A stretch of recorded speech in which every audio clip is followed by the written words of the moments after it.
Assalamualaikum warahmatullahi wabarakatuh, sahabat mata netizen.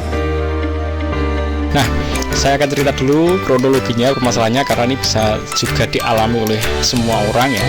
Jadi saya dengan mobil Chery 100 ya, itu saya pakai untuk menganterin rombongan itu lewat jalan yang nanjak, tikung-tikung itu oke teman-teman. Chery 10 ya, itu kuat, lancar, nggak ada masalah ya. Kemudian setelah pulang, terus kemudian saya mau pulang ke rumah saya sore-sore ya, belum malam.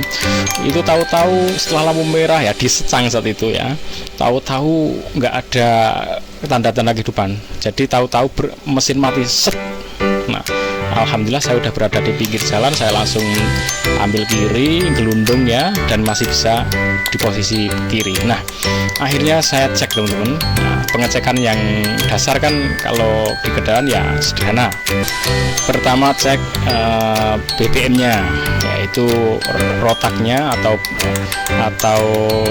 fuel pumpnya itu masih nyembur enggak. Tapi saya sih nggak ada masalah kalau dengan rotak sudah, karena saya bisa pakai modifikasi tangki atas yang saya alirkan itu nggak ada masalah ya.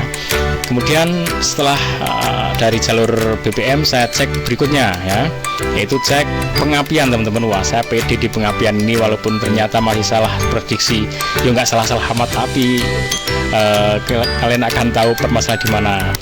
Pertama saya cek pengapiannya ya, saya copot delco ya, yang dari ini ya, dari coil ya, yang dari distributor saya copot. Kemudian ini ya, yang dari coil. Nah, ini nanti dekatkan dengan bodi ya, dekatkan dengan bodi. Nah, kemudian di starter, wah, saya starter nggak keluar api sama sekali. Wah, saya langsung pede karena di sebelumnya saya sudah memprediksi bahwa di bagian coil saya ini sudah panas teman-teman. Saat hidup saya pegang itu sangat panas ya, jadi kalau saat starter awal itu terasa berat sekali, jadi harus beberapa kali starter baru hidup. Nah, saya sudah memprediksi bahwa ini sudah mulai bermasalah ya, si coil ini. Jadi saya pikir mungkin memang sudah saatnya, dia sudah habis usianya sehingga saya harus ganti. Akhirnya saya di pinggir jalan pakai Gojek belilah coil ini. Harganya nanti macam-macam ya, saya ambil harga yang 350 ya, nanti macam-macam harganya sesuai dengan bendanya dan sisi originalitasnya. Kalau segitu nggak original ya. Oke, saya beli lalu saya pasang teman-teman. Oke, saya perjalanan sampai hampir 2 jam tuh PP ya, karena pergi ke tengah kota. Setelah saya dengan PD-nya saya pasang, ternyata tidak hidup. Saya itu langsung pede aja karena sebelumnya saya sudah memprediksi benda ini sudah bermasalah. Jadi setelah ini saya cek nggak keluar api, saya langsung wah ya sudah, ini udah mati gitu kan. Langsung saya pilih. Nah, ternyata apa teman-teman, permasalahannya bukan di situ saja. Ini memang bermasalah, tapi masalah utama enggak di situ. Masalah utamanya adalah di sini nih. Setelah saya buka tutup distributornya ini ya teman-teman, saya tuh nggak buka ini dulu gitu. Ternyata ini si rotor ini tidak berputar, wes titik. Kalau ini nggak berputar ya gimana pengapian yang ke kabel-kabel busi ini ya, nggak bisa terjadi pengapian karena ini nggak berputar. Yang membagi pengapian kan ini berputar, akan nyenggol ke ini ya, akan menyentuh di mendistribusikan pengapian ke kabel-kabel ini, tapi ini nggak berputar. Ya sudah, wassalam. Ini saya copot ya, gigi-giginya nggak hancur sih, gigi-gigi dalam sana. Permasalahannya bukan di gigi-giginya. Akhirnya karena permasalahan seperti itu ya sudah, ini tips jadinya teman-teman, kalau kalian bermasalah seperti di jalan raya ya, ini kasusnya nggak bisa diselesaikan langsung kalau kalian nggak bawa alat lengkap ya. ini permasalahannya ada di belt sabuk yang di depan sana, itu bermasalah. Nah, permasalahannya apa? Oke, kita simak berikutnya ya, karena ini udah fix. Akhirnya apa teman-teman? Ini tips kalau di pinggir jalan, carilah bengkel, kalau ada yang terdekat titipkan bengkel yang pertama. Yang kedua, kalau nggak ada bengkel terdekat jauh banget ya, rumah saja warga yang terdekat yang ada pekarangannya, syukur ada gerbangnya, bisa masuk ya, aman. Nah, kalau yang saya itu ada Koramil ya, Komando Rayon Militer, saya titipkan di sana, luar biasa, ramah sekali, bisa malah membantu saya dorong, dan di sana sangat aman, apalagi di sana dijaga 24 jam. Ini sangat aman, karena jangan dibiarkan di pinggir jalan, itu kalau sampai ada orang ngambil ban mobil kalian beserta peleknya, itu akan jadi masalah besar berikutnya, kalian justru susah pulang, nanti harus beli ban dan pelek ya teman-teman. Oke, itu tips kalau terjadi di jalan raya, tapi semoga kalian tidak mengalaminya. Kalaupun seperti itu ya, itulah satulah tipnya. Nah, distributor itu kan letaknya ini teman-teman, lurusnya ke sana. Nah, di sebelah sini ya, distributor. Nah, ini si distributor ini ya, dia diputarnya tuh dari sini nih teman-teman, dari puli ini ya. Nah, ini dihubungkan dengan ini kipas radiator ya, yang muter dengan krek as. Kemudian di sini ada alternator pengisian, dan ini dihubungkan dengan belt. Nah, ada tensiometer.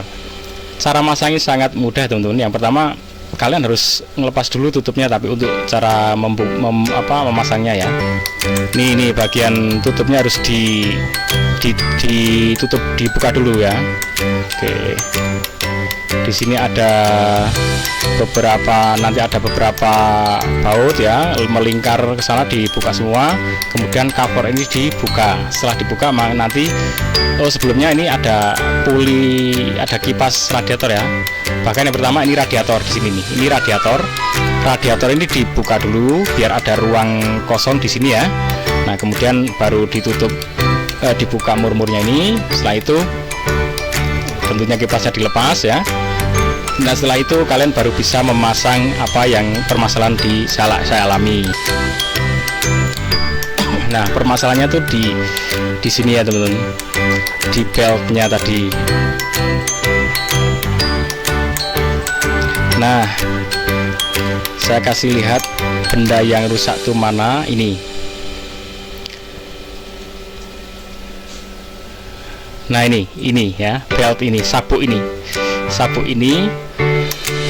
masanya sebenarnya mudah ya, tinggal dipasang, lingkarkan. Nanti di sini ada tensiometer yang untuk mengatur kekencangannya. Nah, itu disesuaikan. Kalau sudah, nanti tinggal dilanjutkan pemasangannya. Nah, bagian rusaknya tuh ini teman-teman, saya sudah ambilkan bendanya. Nah, ini dia beltnya teman-teman. Oke, itu dia beltnya. Ini dia teman-teman. Ini kan harusnya giginya sempurna, bagus ya.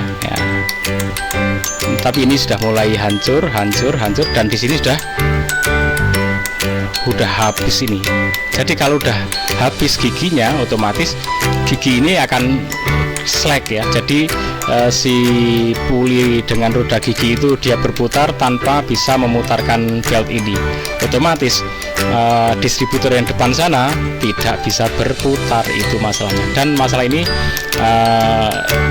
sebenarnya ya, kalau kita nggak punya alatnya, walaupun kalian bisa nangani, ya terpaksa harus minggir teman-teman, harus nginep kalau perlu ambil alat dulu. Tapi kalau di bengkel saya pastikan bisa.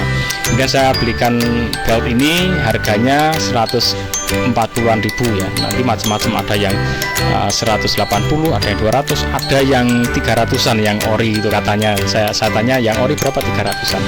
Saya pakai yang 140-an aja. Ada di bawahnya lagi 120, saya ambil yang agak atasnya dikit lah ya. Nah, akhirnya selesailah masalahnya. Jadi kalau masalah seperti ini ya harus berhenti teman-teman. Oke teman-teman, itulah kisahku, perjalananku ya. Semoga kalian nggak mengalaminya, cukup jadi pengalaman saja, lihat pengalaman orang lain. Tapi masalahnya gini, kalau gini nih teman-teman ya, kalau belum kejadian ya mungkin nggak akan ganti. Tapi gini, lebih baik gini, kalau kalian punya mobil kok sudah 5 tahun ke atas, ya mendingan ini dibongkar aja, diganti sabuknya, daripada nanti tahu-tahu di tengah jalan ngambek gitu ya. Karena ini bener-bener nggak ngasih apa-apa, enggak, tahu-tahu berhenti, hancur gitu giginya. Jadi ini nggak ngasih apa-apa apapun. Mungkin apa-apanya adalah kalau sudah 5 tahun ke atas, mendingan ini dibongkar, diganti sekalian sabuk-sabuknya. Tidak begitu mahal, tapi kalau ini terjadi saat di perjalanan ya bener-bener kalian harus berhenti. Oke sahabat semuanya, semoga informasi tadi bermanfaat, menambah wawasan kita semua di bidang otomotif khususnya. Jangan lupa ikuti terus Mata Netizen, like, share, and subscribe. Assalamualaikum warahmatullahi wabarakatuh.